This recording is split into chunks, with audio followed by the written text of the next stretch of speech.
Pemirsa, praktik jual beli ijazah palsu menjadi perhatian beberapa hari belakangan. Menteri Riset dan Dikti sebelumnya melakukan sejumlah sidak di sejumlah kampus. Menristek Dikti menyebut ada 18 kampus yang diduga memperjualbelikan ijazah palsu. Salah satunya yaitu University of Berkeley yang terletak di Jalan Proklamasi Menteng, Jakarta Pusat. Untuk mengetahui informasi terkini, kita segera bergabung dengan reporter Cikal Multazam dan juru kamera Franciscus Menta dari kawasan Menteng. Ya, Cikal, bagaimana situasi kampus setelah sidak dari Menteri Ristek Dikti kemarin? Amanda, pasca sidak yang dilakukan oleh Menristek Nasir kemarin, saat ini pagi tadi saya belum menemukan aktivitas yang ramai di kampus Berkeley University ini yang terletak di Cikini, Jakarta Pusat. Kondisi masih cukup sepi pada saat ini, dan untuk mengetahui informasi dan juga tanggapan langsung dari pihak kampus, bersama saya sudah ada rektor dari University of Berkeley, yaitu Profesor Liarta S. Kembaren. Selamat siang, Pak. Selamat siang. Dan juga bersama saya juga sudah ada kuasa hukum dari Profesor Liarta, yakni Bapak Sirjon Pinam. Selamat siang, Pak. Ya, selamat siang.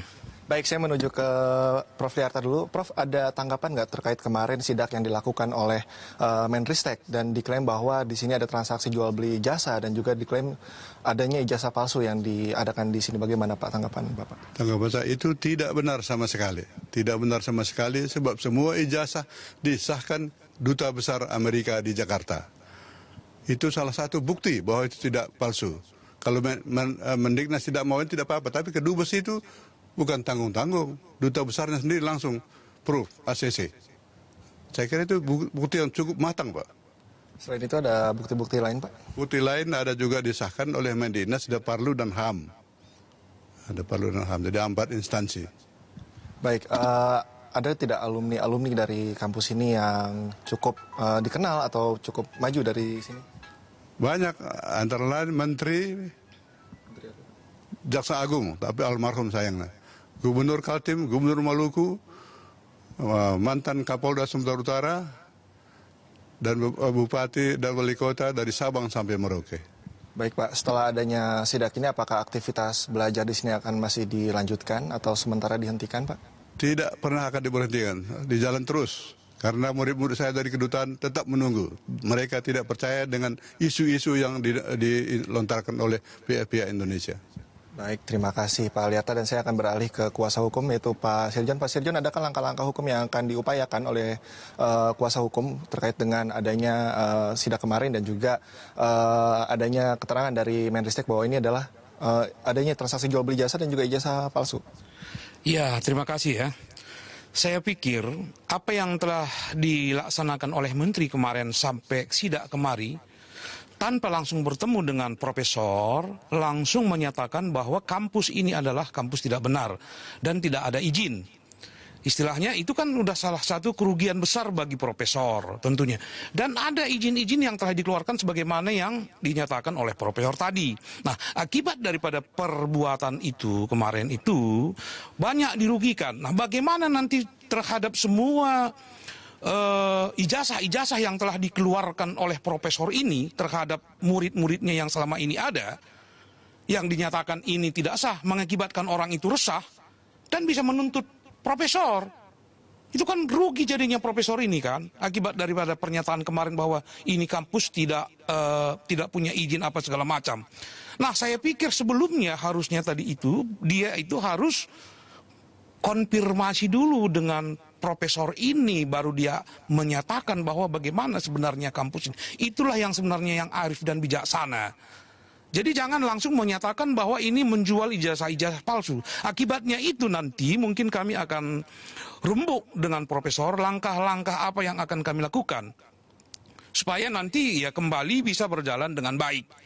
Gitu. Pak Sirjon, saya butuh penegasan. Kemarin itu ditemukan bahwa ternyata izin dari kampus ini adalah izin untuk penyelenggaraan kursus, bukan perguruan tinggi. Ada tanggapan, Pak? Ya, itu kan menurut Menteri. Sementara tadi kan menurut profesor sendiri langsung ada izinnya, bukan izin kursus. Malah ada ini dari Menteri ini juga, Pak, ya.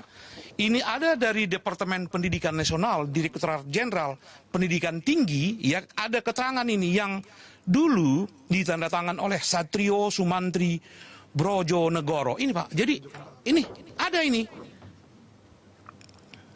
Jadi ada semuanya komplit. Nah ini jadi maksud saya mendingan bagusnya tadi, ya apalagi seorang menteri Pak, biar bagus semua. Konfirmasi dulu dengan profesor ini. Ini udah tua begini profesor ini udah mengabdikan ilmunya kepada nusa dan bangsa ini. Nyata-nyatanya sekarang dinyatakan begini. Nah kan tentu sangat merugikan sekali begitu Pak. Akan kami rembukkan nanti langkah-langkah apa yang akan kami lakukan Pak. Tapi Pak, apabila dari Menristek apabila meneruskan kasus ini ke kepolisian, apakah ada langkah khusus ataukah sudah siap dengan? Tentu akan kita ladeni, akan kita buka secara transparan semua apa yang dibutuhkan itu, apa yang dinyatakan itu benar atau tidak. Itu, saya pikir itu langkah bagus juga, memang dilakukan demikian nggak apa-apa, nggak jadi masalah. Baik, terima kasih Pak Sirjon atas waktunya dan juga Pak Liarta atas waktunya, terima kasih banyak. Amanda, baru saja tadi keterangan dari rektor dari Berkeley University, yaitu Bapak Liarta Kembaren dan juga kuasa hukumnya yakni Sirjon Pinam yang menyangkal bahwa apa yang ditemukan oleh Menristek adalah sesuatu yang tidak benar, bahwa mereka juga menegaskan bahwa kampus Berkeley University Jakarta ini adalah kampus yang sah, penyelenggaraan pendidikan yang benar, dan juga lulusan-lulusan dari sini juga memiliki pekerjaan-pekerjaan yang berkualitas. Sementara juga mereka juga akan melakukan beberapa langkah terkait dengan temuan kemarin, dan apabila nantinya kasus ini akan dilanjutkan atau dilaporkan ke kepolisian, mereka juga sudah siap untuk menggelar atau melakukan langkah-langkah lawanan atau langkah-langkah bandingan dari laporan dari Menristek. Sementara demikian, Amanda. Ya, yang menjadi menarik untuk disimak adalah mengenai perizinan ini ya, Cikal, apakah penyelenggaraan untuk kursus atau pendidikan tinggi itu yang akan bersama kita simak terkait dengan pemeriksaan yang sekarang dilakukan oleh pihak kepolisian. Terima kasih atas laporan dan juga wawancara Anda. Demikian pemirsa laporan Cikal Multazam dan juru kamera Franciscus Menta dari kawasan Menteng, Jakarta Pusat.